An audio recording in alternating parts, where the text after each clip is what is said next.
అనేకులు ప్రవేశింప చూతురు కానీ వారి వల్ల కానేరదు.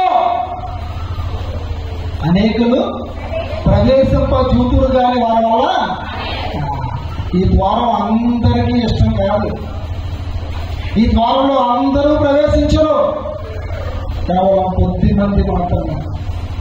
కొద్ది మంది మాత్రమే. ఆ కొద్ది మందిలో నీవు ఉండాలి, నేను ఉండాలి.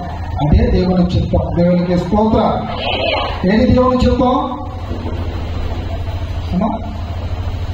ఇరుకు ద్వారంలో ప్రవేశించే కొద్ది మందిలో నేనమ్మగా తల్లిగా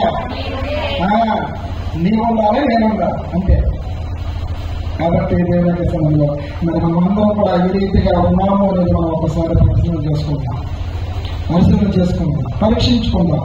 దేవుడు నీకు అందుకనే ప్రతి సంవత్సరంలో ఈ మే నెలలో ఈ యొక్క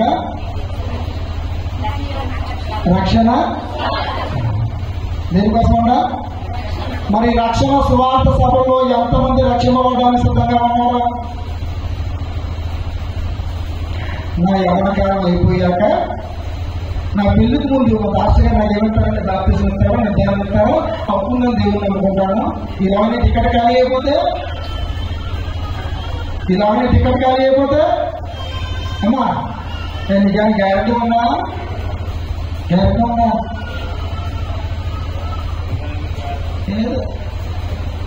లేదు.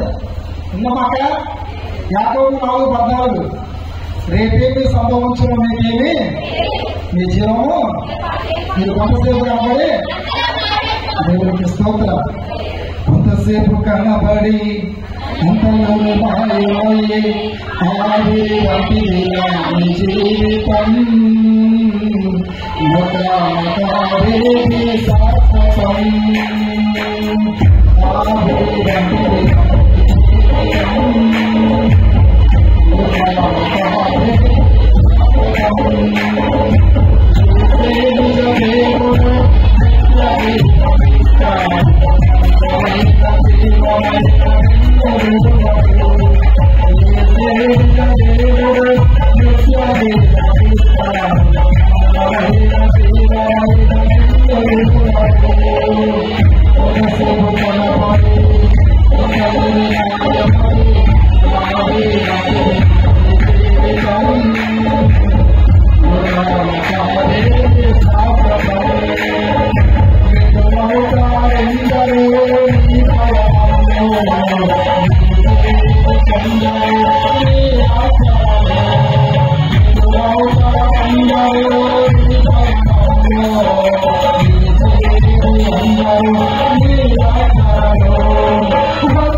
Hallelujah.